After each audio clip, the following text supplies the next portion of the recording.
Hello, welcome to episode 31 of Let's Run Facebook Ads, the podcast with me, Nick Boddington, and Matt Rubus. Today, we're going to be discussing retargeting hacks. And we love a retargeting hack, don't we, Matt? But at the end of the day, these are retargeting hacks post iOS14, which we're using all the time for our clients, and we're getting some really, really good results. So we thought we'd share these today on the podcast and for anyone watching. Matt, how are we? I've lost now, didn't read. I couldn't have timed that any worse. I just took a massive gulp of tea. But I'm very well, Nick. Thank you. Good. It's Tuesday. No, it's not. It's Wednesday. It's Wednesday today. Already. Oh God, it's already been that kind of week. How are you? Have you managed to venture out yet? Now that we can sit inside, out. Yeah, I went out on Monday. I did, and I was down in London actually on Monday, and it was dead. Straight into a restaurant. I can't believe that. Covent Garden had like 15 people from me walking from the tube to the restaurant, which is, I don't know, 300 meters. No one around. I was expecting being rammed. It was just like, you doing your hair? Yeah, there was just like nothing there. Mess. Restaurant was half full. Really nice, actually. Just the way I like it. London to myself. No people around annoying me. Was it a good meal? Yeah, really nice. Like an oyster restaurant. So we had like a big... I don't really do seafood. Don't you? Big crab, oysters, prawns. No. Yeah, it was a nice bottle of wine. Do it again in a flash. Maybe I will. Maybe I'll just do it this weekend. Don't know. Why not? Why not? Exactly. But then you just don't want to get bored of it, do you? That's it. Yeah, I haven't been to London for ages because it's been locked down, but I should probably spend a little bit more time there, really. Yeah, it's cool. It's a cool place. A lot of people hate it, don't they? But it's not as busy anymore. It's not that busy, so it's actually quite nice. So now's the time to do it because it's not that busy. You're not like the buzz of it being busy though. Yeah, no, you still like that. That was a one-off. Like you're going on a Saturday. I'm in there. I'm there Saturday because I've got to go and get my son some trainers for his birthday, and that it will be busy, but it won't be packed. Yeah, it won't be packed. It'll just be nice. Like Oxford Street, Regent Street. I mean, loads of it's closed down. Like your top shops and all this sort of stuff. It's all gone, and that's what attracted thousands of people. Yeah. ASOS bought Top Man and Top Shop, didn't they, in the end? So yeah, okay, so let's kick on in this. Retargeting hacks. We are always talking about retargeting. We're always talking about Facebook advertising. But I think to get the best results out of Facebook, retargeting is by far one of the things you have to do. And because of the iOS 14, we thought, what are the things that we're doing? Because our discussion this morning was, do we still have to rely on the pixel? Obviously, we've got to rely on the pixel, but are there things that we can do that we don't necessarily need to rely on the pixel, and we can pick up the retargeting from URLs, from Facebook's, from Instagram, all that sort of stuff. So that's the sort of stuff we thought we'd discuss today, because it's going to give some people some ideas out of the norm. Because as you know, it's quite amazing actually, because I would obviously do a lot of consultancy calls, and it's amazing how people get the retargeting so wrong. Everyone has kind of like the right logic around it, but I think making it all tie up into a funnel is where people get a bit confused. And I think the bit that gets people confused the most is the objectives that you go out for. And I think that's something that's really important. We've got to, because when we say, we're going to start, one of these is going to start with video views, as we know, we love it. And it works really, really well. In fact, I'm going to give you an example this morning of how well it's working compared to, how do you do it? Because what objective do you use? Do you use video views? Do you use conversions? And I think this is why we're very much, we try and get our return on investment at every level of the funnel. Whereas I see a lot of people who go into Facebook ads who go in from a more amateur point of view, start using different areas of it, and they don't really get the whole thing. For example, Facebook marketing. Anyone listening to this who's got an ad account, who's done an ad, will have got at some point Facebook emailing them saying, hey, I'm Rasha Bakotovich from Facebook marketing team, and I will really want to help you with your account. Let's set up a call. You get excited. you've got a marketing person from Facebook going to give you a call and talk through it. I've been on a few of these just to see if things change, and it's the same thing every single time.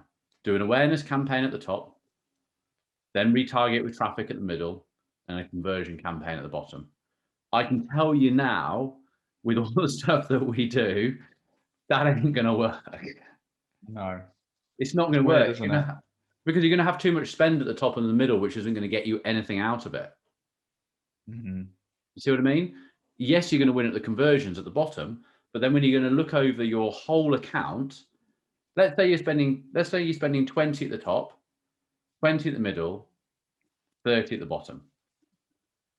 Yeah, pounds a day.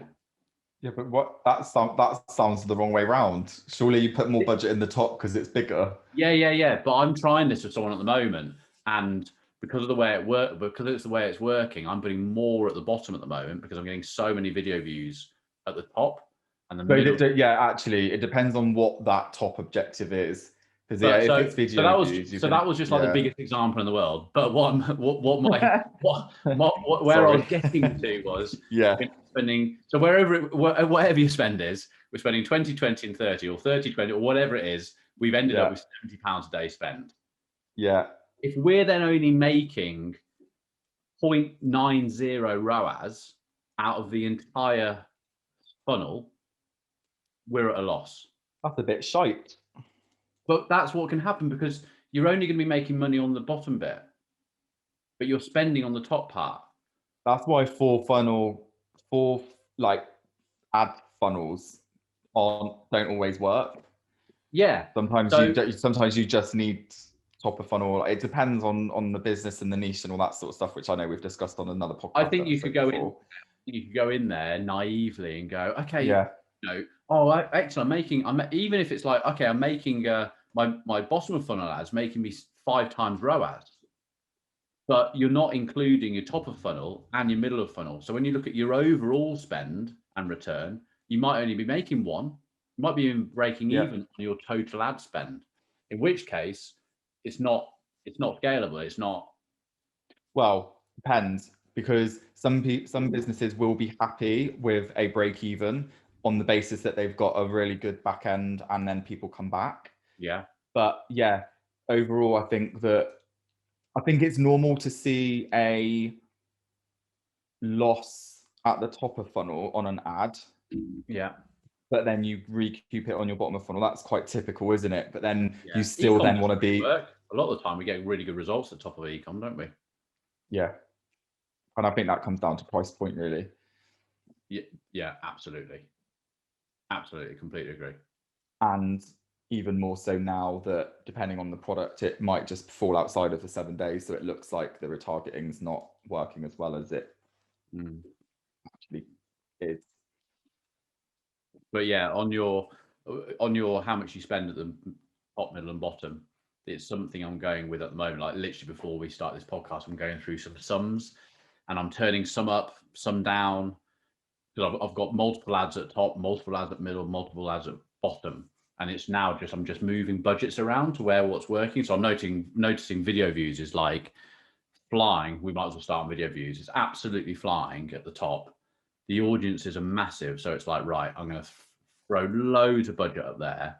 And then I've noticed the ad at middle of funnel. This is very new. It's only been running for about 3 days, but with decent budgets, the middle of funnel, the retargeting one is the one that's winning at the moment. Like this is for app downloads. It's getting app downloads at the middle. So at the moment, the theory of the video views and the retargeting video views is actually the one that's working. In the first 3 days of this campaign going live, that's what's working. So it's like, right, I need to concentrate on those areas.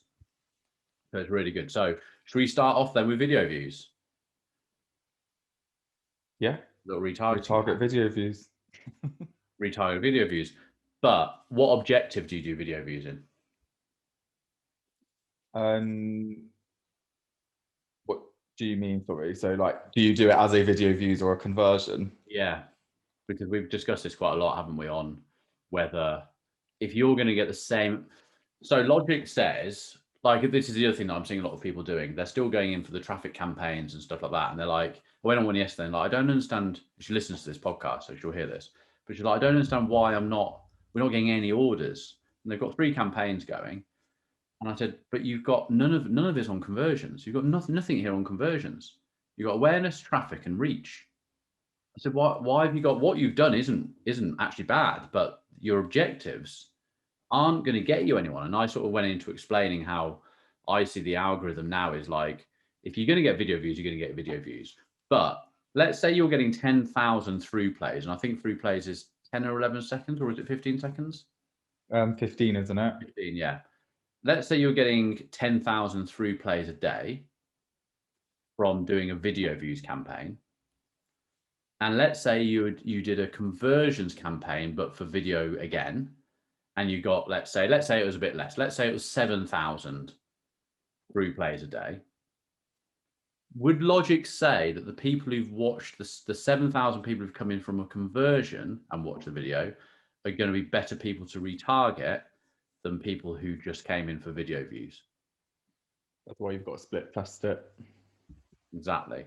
So that's why I think that's really important. That is sensible logic, isn't it? Yeah, like, okay, fair enough, they've watched the video, but then when you come to retarget them, you're retargeting somebody that just watches videos that's not actually somebody that's going to convert. Yeah. So and then what you're also losing at the top of funnel is somebody that's going to convert at the top of funnel, right? Because they're going to be watching the video. So it's like that you could be spending that budget to find people at the top of funnel that are just ready to purchase straight away. So you have to kind of do a combination of the two and test it, I think. Yeah, I feel like you've just glazed over and I've just not made any sense. No, you did. No, I was actually, as you're doing it, I'm thinking about a client I can do it for. Yeah. So my mind just went into, you're speaking and I'm thinking, I can make that work. The ideal would be that at the top of funnel, you have a top of funnel cold audience on conversions, but you have like a load of videos that you're split testing on creative. So then you're getting the conversion people, but also you're getting video views, which will be way less. That's the thing. You'll have way less video views to retarget, which at the moment, like one of the hacks I was going to talk about is making your retargeting audiences bigger because of iOS14 and people opting out. So those audiences are now getting smaller. Because of automatically opt out by like 25%, isn't it? Yeah, so if you've got a retargeting campaign that was doing very well and you've noticed the results drop off, it might just be that, and also look at your frequency. It could be that now there's just less people in that audience. So kind of hack one is explore making those retargeting audiences bigger. So if it's, say that at the moment you're doing like, I don't know, 30-day website visitors, test it at like 60, 90, even go right up to 180. And work backwards, maybe. Yeah, I would also say, so yeah, definitely split test video views against conversion, but using video for both, and just see what the results are coming out like. Yeah, but even when you do the retargeting, you could split test those as 2 different audiences. Yeah, you know, a video views, you need to label it people who came in through video views and people who came in through conversion. Just see how they work on a conversion point of view. Also, audience network. I learned the hard way ages ago. You have to exclude audience network, because not only for the reason that when I learned the hard way, it happened to be I was on auto placements, and it happened to be 90% of the people who are watching my video were in audience network, which means that, for anyone who doesn't know what that is, that means that Facebook is showing your video out of the Facebook platform. Now, the problem is, out of the Facebook platform, anyone who watches the videos won't fall back into an audience that you've built. So let's say you've built an audience on anyone who watched, I don't know, through anyone who watched the video, full stop. If 90% of those people are watching it outside of Facebook in audience network, they're not going to fall into the audience. So on my mistake, I was spending money I saw like 30,000 people had watched the video over like a 3-week period. And 90% of them were audience network. So I didn't actually get anyone. I got hardly anyone in my audience. But so now I just go onto automatic pilot and I just automatically, it might be that it's not the winning placement, but if it is, you're a bit screwed. So you might as well just exclude it. Yeah, it's especially if you're like the main reasons why you're doing that is for retargeting. Yeah, That's yeah, one of your exactly. retargeting things. So yeah, I was going to say then, just to contradict what I said before about like to explore making your audiences bigger. Didn't you mention, was it yesterday, that you've got a client that you're running a 7-day stack on, and that's still performing really well? Yeah, I think all our 7-day stacks are Or was working that? well, aren't they? Yeah, Which one are you thinking of? I don't know. I'm not running any ads at the moment, really. Who was it? um, Oh yeah, no, that was no, that was maybe the Liv mentioned it. guttering company, which we mentioned early ages ago on this podcast, but yeah, they're still with us. No, so we're doing a middle of funnel, you know, they're doing a middle of funnel to 7-day stack on people who are, yeah, exactly, Facebook, Instagram, video, and website views on 7 days each. And they're getting there for the last 2 weeks on 40 ROAS. Yeah, It's the 7-day stat that's carrying the whole account. yeah. Because the thing, because I said then about making the retargeting audiences bigger. What's good about the 7-day stack is because it is then so small, you're constantly having people go in and out of it. So then you don't have that frequency issue. So that's why I think that it's not really being impacted by iOS 14 in terms of there being less people, because it's being refreshed much quicker than a bigger retargeting audience. Does that make sense? Yeah. But as you're saying that, I'm thinking about my client now that could I? Oh, what was I going to say? Keep talking. Otherwise, So I will keep talking while you're thinking about that. And so tonight for dinner, I'm joking. The other thing I was going to say is, so we talked about video views. We talked about making any off-site retargeting audiences bigger, but also make sure that you're still testing the 7-day stack. And yeah, I guess like the other kind of overarching suggestion is just to explore more of testing like on Facebook retargeting. So with the pixel, because people are leaving Facebook and that's all a little bit sketchy at the moment with iOS 14, just have a look more into testing retargeting. That's things like the video views, which we've already mentioned, people that engage on Facebook, that engage with your Instagram profile, people that already like your page, especially if you've got a page that's got hundreds of thousands of people on it. You're only actually reaching only a few thousand when you do organic without paid. So always include people that already like your page and things as well. I've got it. I've remembered. Cool. Engagement. So I'm thinking the 7-day stack, and you've got your Facebook page and your Instagram page. Could you set up an engagement campaign? When those people like, comment, and share, will they then come up into your 7-day stack as a retargeting just because they made tiny little engagements with an ad? Yeah. So When you build that audience, there's actually quite a lot of options, and I can't remember them off the top of my head, but you've got like people that just engage with the page. So anyone that engages with anything on the page, and then you've got people that actually like it goes more granular than that into people that actually like only comment and things like that.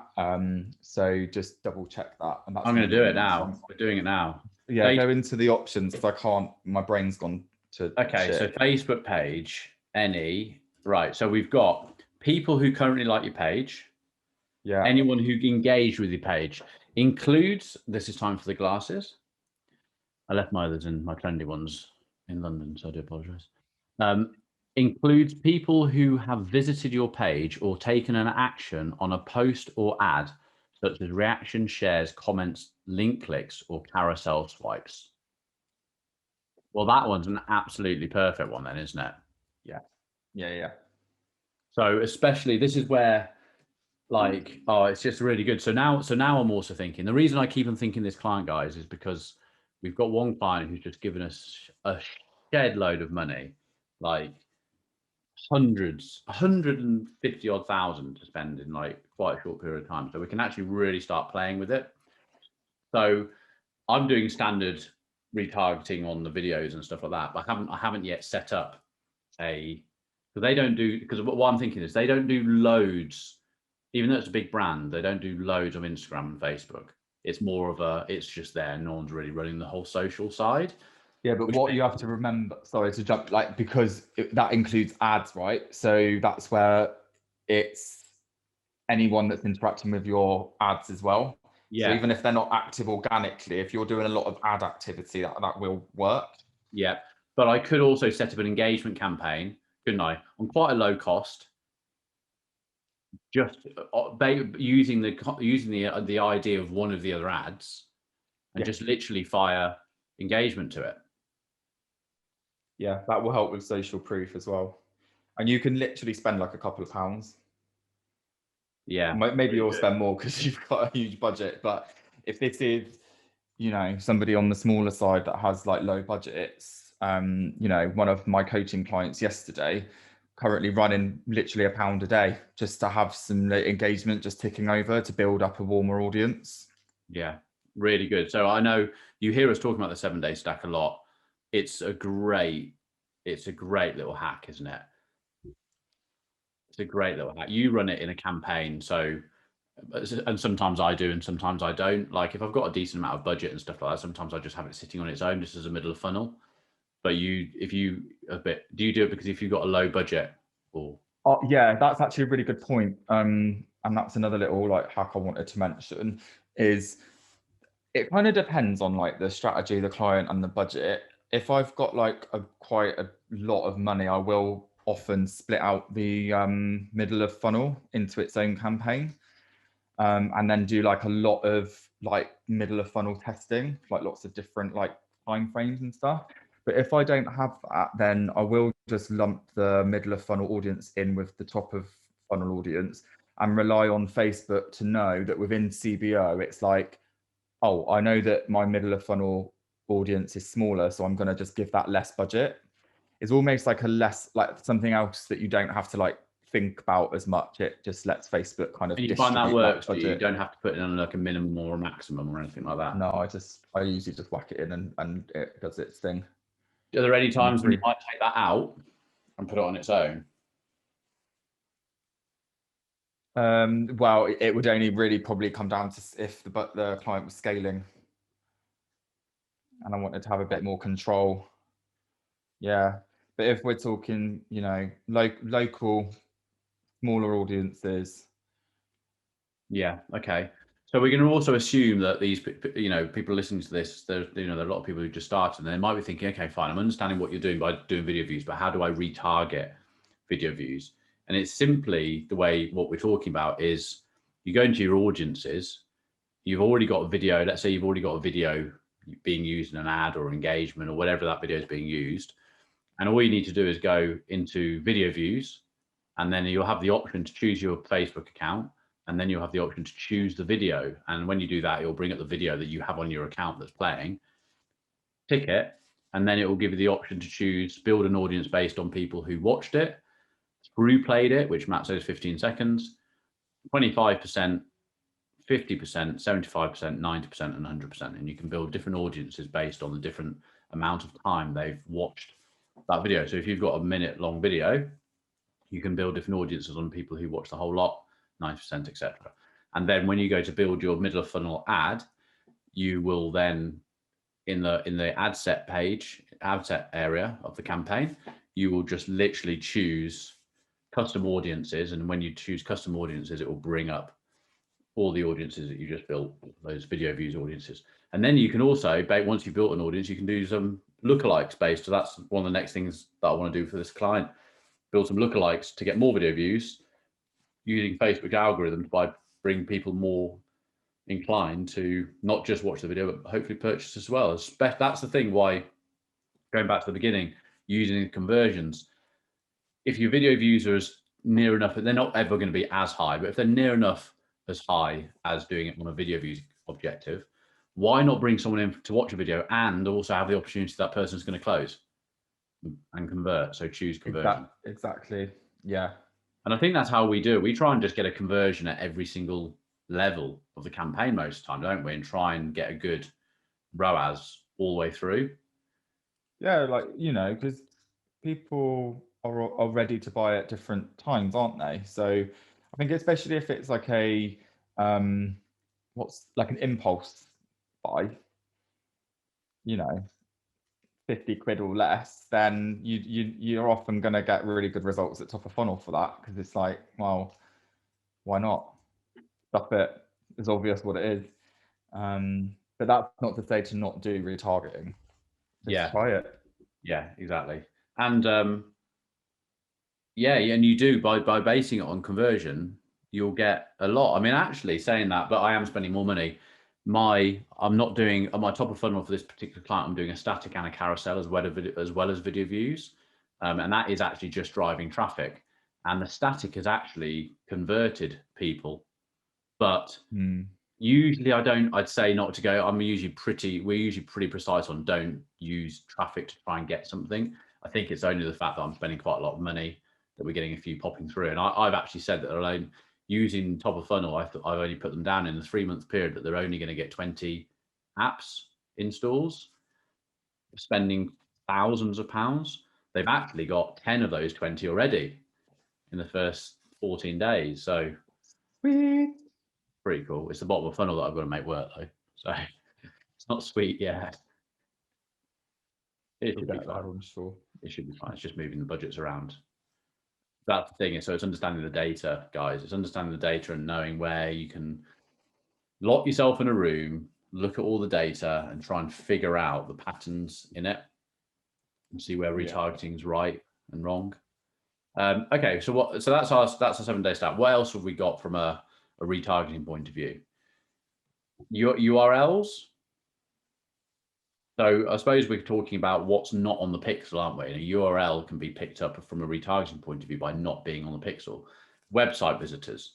If you've got a lot of traffic on your website, you can choose particular pages on the website or product pages. Yeah. Yeah. So it's exactly the same with going to your audiences, choose the website. You don't actually have to use the whole URL. You can do, but you can just take a snippet of the URL. And as long as you haven't got any other page on your website with that snippet, and build audiences based on website visitors. I think you can do how long they've been on the website, time frames. Not time frames. You can do the top percentage of people, and also how many pages they view. Okay. One you love, which I'm always coming to you about because you just seem to get it and I seem to get confused on it, is custom audiences. So you love setting up little custom audiences, don't you? That little star we get in the pixel helper. Based on I mean, website visitors is a custom audience. What do you mean? I'm thinking so on a couple of my clients, when they've been to a certain page, like it's the first page of signing up for something or starting a process. Yeah.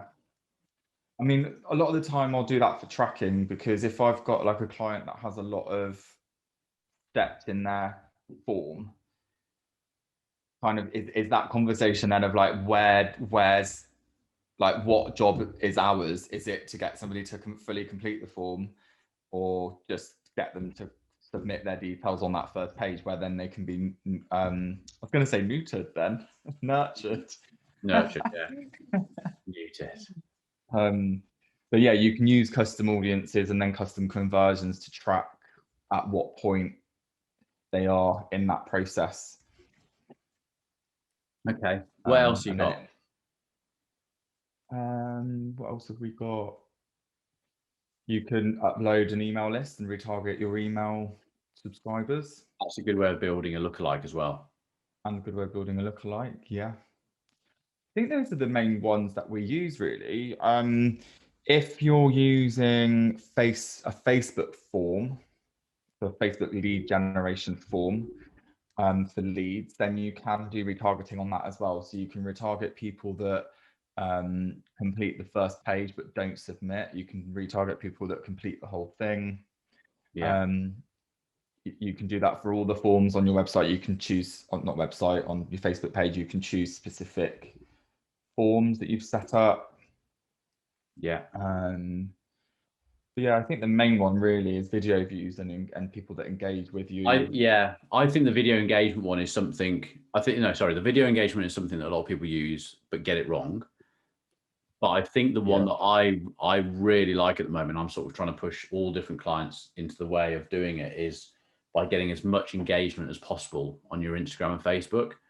And it, obviously it's your strategy of the 7-day stack which brought that out, but I think it's a brilliant way, because especially Instagram, so many people are engaging with these things, aren't they? Like, they're on them so much. And I think it's brilliant that literally someone can come across a brand on Facebook or Instagram and have some kind of interaction with it, and then they see an advert. Yeah. I think you just have to be careful with what you're using for the engagement, to put paid behind for the engagement. So like, I personally don't see that as, I mean, you'd have to try it, but I prefer to put budget behind value-driven content to get the engagement on that, because it's not like many people will engage because essentially you're paying for it, but it's not like they're engaging because it's like this really cool post that they've seen that they've like taken value from. So I would encourage people to look at kind of, you know, like if it was that you were a health coach, say, and you post out like, I don't know, healthy recipes that help with like your gut or whatever it is, that's going to be better than putting engagement behind a come and buy my new coaching package. So you could look at the Facebook page though, couldn't you? And look at the stats behind it on the Facebook business page to see which posts are getting the best engagement, and not so much the best views, but it's the engagement. But you can change the columns to get engagement, can't you? Yeah. The best metric to actually look at is engagement rate, which is the difference between the number of people that see the post and then the number of people that engage with it. So the higher your engagement rate is the best. So that's where I would start with that. I think Facebook gives engagement rate, Instagram doesn't. So you'll just have to kind of weigh it up. Yeah, have a look at it and see what you think. Yeah, well, I think that's the best thing to come out of this podcast today, is how not enough people are utilizing the social networks and the way that we're able to retarget based on what's going on the social networks. I think that's really, really key.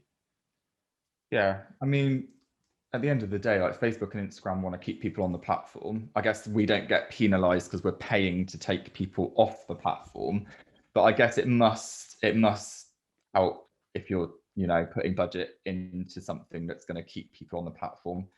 Facebook's going to like that, aren't they? So maybe they'll favor the other ads that you're running in the funnel. If you've got loads of money, the 7-day stack can be a 1-day stack or a 2-day stack or a 3-day stack, can't it? You've got loads. Yeah, I've never tried going any shorter than 7 days. I've not really put much thought into that, but budget thing really, isn't it? So anyone who literally sees that, someone sees a post today, the same day they can see an ad. If you did it on Monday, couldn't you?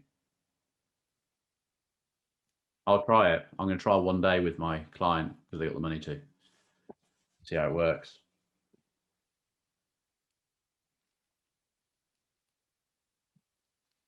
yeah. Because that's what the pausing, everyone, is us thinking.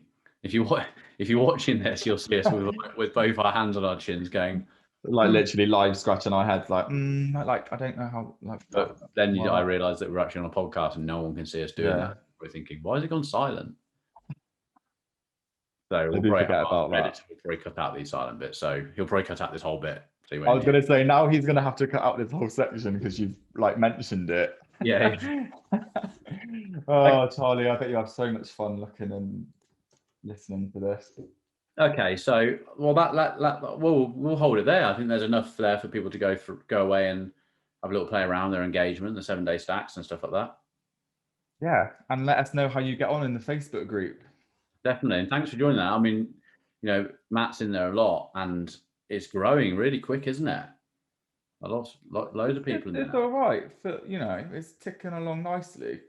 So I appreciate that, everyone. I appreciate, you know, if anyone has, I know it's a hard ask because I know how busy everyone is in life, but if anyone can give like just a rating or a review of this podcast when you listen to it, and just go into Apple or Spotify and just like give it a little rating and big us up, it'll really help the algorithm and get us out there even more, because we're high up with our Facebook ads in the podcast, but it'd be fantastic to start getting high up in the whole marketing area. But that all comes down to the algorithm and playing the algorithm and getting all the comments and the likes and all that sort of stuff, and it all helps. So what are we on now? 5,500 downloads? Something like that, yeah.